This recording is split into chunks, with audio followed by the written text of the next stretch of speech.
We are, um, as I reported last night, the latest from the State Highway Patrol in Oklahoma is that we're 7,000 vehicles and we're about 26 miles long.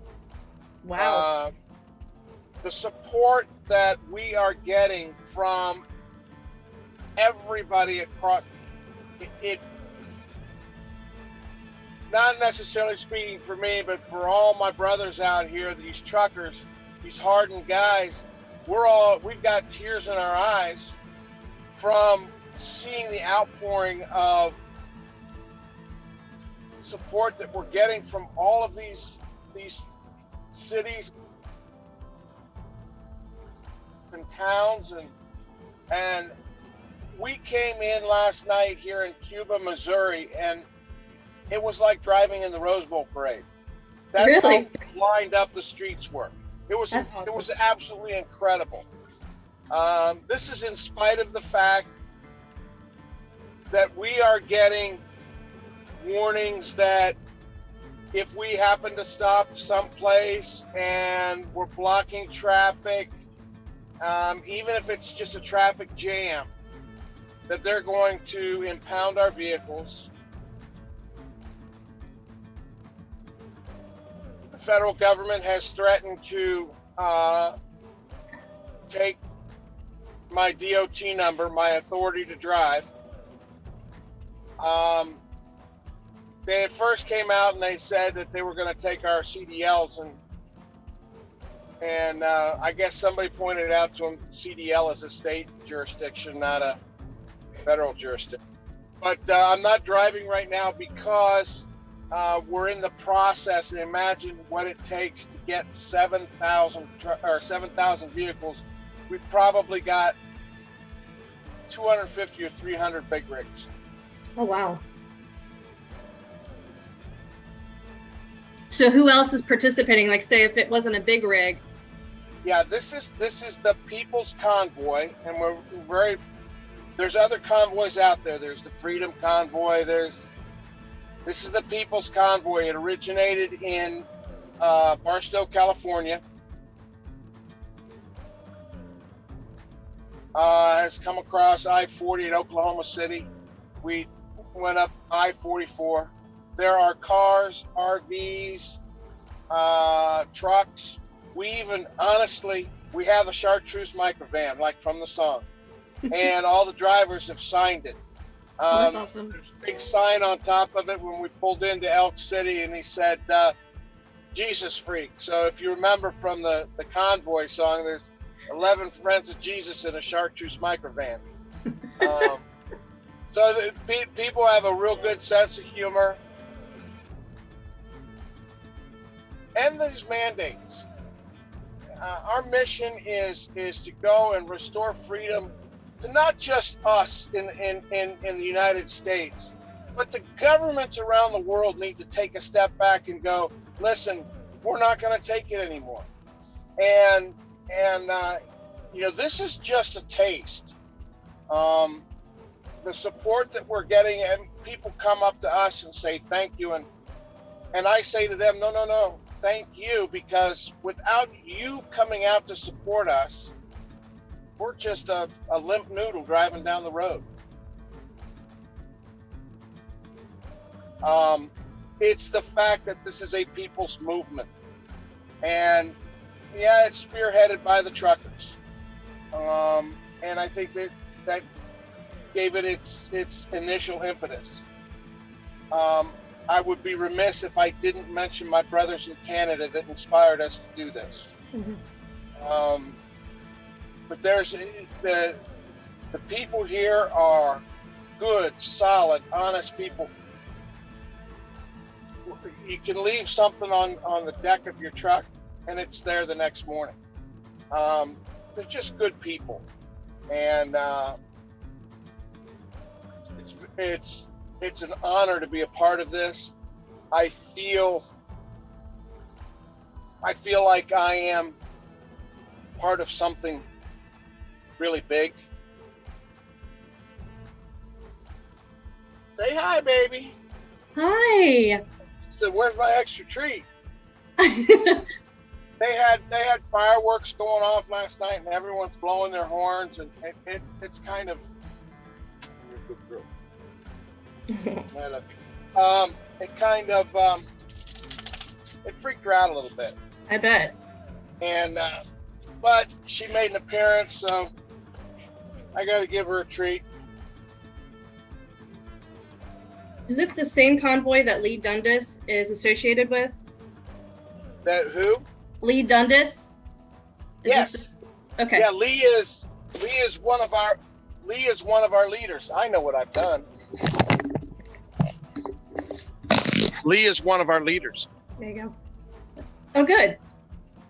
And she got fired up last night.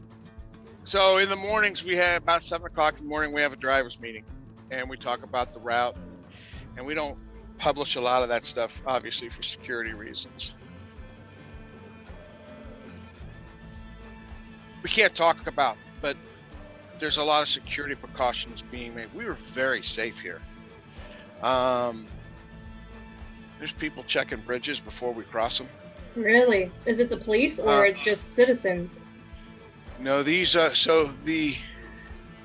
my understanding is the leader of the overall boss of this whole thing is ex-special forces colonel from the Army, and he is a no-nonsense guy. Security is very tight, and there have been threats made. Obviously, the ones I talked about earlier. The other one was that there was a story that was out there that the leaders of this convoy, it fizzled out when it came out of Barstow, California, and that the leaders of the January 6th movement picked it up, and so we're nothing more than the insurrectionists from January 6th. It's just really, really sad. In fact, when you hear people talk, I mean, truckers have a way with their mouths, and we have all, people that have harassed us and given us a hard time as they go by. We're saying, hey, yeah, we're here for you too. We're here for your right to express yourself like that, and you go on and have a good day. And it's really kind of amazing that you really don't hear people swearing and coming from our part of it, from our part of the convoy, coming back at it. Now, this is a 30-mile long convoy. There could be someone back there that's doing something that we don't know about, but there are people in cars that are part of the security team that are listening to the CB. Mm-hmm. They want to find out, is there somebody in this convoy that is agitating, that is instigating, that is creating, and that could potentially create an issue down the road? Because if we get violent, we've lost our credibility. Oh, for sure. And we are going to peacefully demand that the mandates end. Yep. We are going to peacefully demand that the emergency declaration be terminated. Yep. And we are going to peacefully demand that there's some accountability and investigation into what has happened with the coronavirus. Where did it start? Who was behind it? Who funded it? What are the American ties to it, and who's responsible? That's our mission. And as I said, it's been an absolute honor to be a part of this. I get tears in my eyes every single overpass. As I'm sure Stacy has shown you some of the videos. Every single it's just amazing, and people are putting up and I was thinking, okay, so that's Friday, Saturday, Sunday, kind of the weekend thing. And I was expecting a downturn with Monday. Not a chance. Wow. People are out. People are out with this thing, and we're not the only convoy. There are other convoys. That's There's what I one hear. there's one coming out of New England. There's one coming out of Oregon. And we're all going to be descending upon the outskirts of Washington, D.C. I can tell you from the leadership of this convoy, we are not going into Washington, D.C. Good, because it's not U.S. soil, it's foreign soil. So who knows what would happen if you guys went into actual D.C. Well, yeah, and my thought was, why put ourselves under the jurisdiction of the D.C. police? Right. Which we already Yep. know is corrupt. Yes, absolutely. Where are you guys headed today? We are, as soon as we get through this process of fueling, we are going to Indianapolis. And we're going to be in Indianapolis this evening. We are going to take a day off. And we are going to, one second. Take a day off in Indianapolis, and then the following night we're going to be in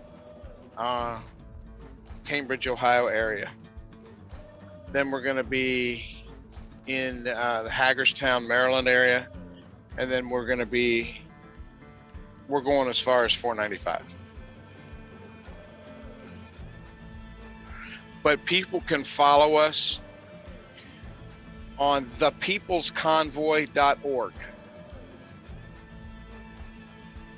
There's a button on thepeoplesconvoy.org that they can click, and it links to a donation page. Are you getting donations from people that are showing up physically? Yeah, in Elk City, Oklahoma, I had a guy just come up and say, here's $100. Oh. And I've got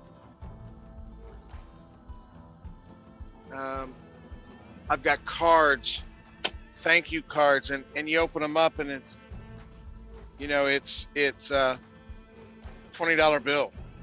Wow. And I couldn't believe that people who, after they did everything they did with making food and donations, and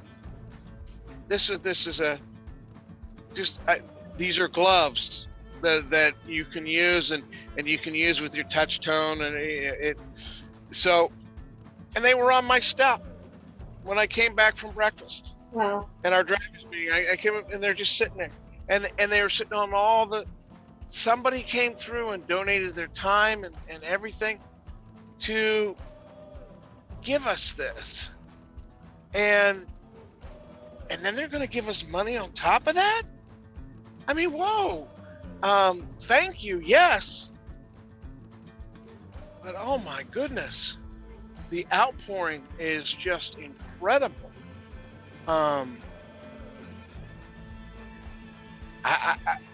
To every city that we've been to, Elk City, Veneta, Oklahoma, Amarillo, Cuba, Yep. Missouri. Thank you. If anybody happens to see this, I don't know what else to say. Wow. I'm truly touched.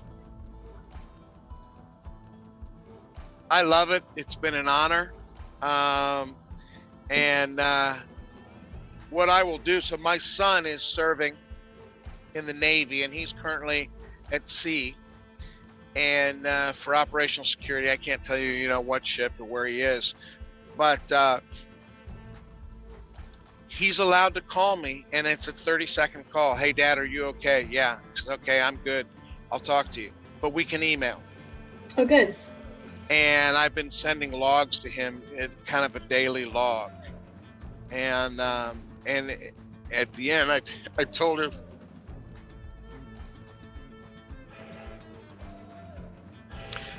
we are serving in our own way. I did my time in the Marine Corps, but we're both a part of something big. And the thing that got me was a quote that was left on a little cross with a string, another gift. And it said, when I take my last breath, I will know that I truly lived because one time in my life, I stood for something. Yeah. That's what I feel like. So.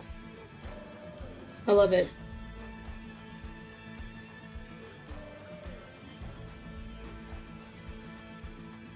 Just thank you for this opportunity. Yep. And God bless America. God bless America. Thank you. Safe travels. Thank you very much. I'll talk to you later. Okay. Bye-bye. Bye-bye.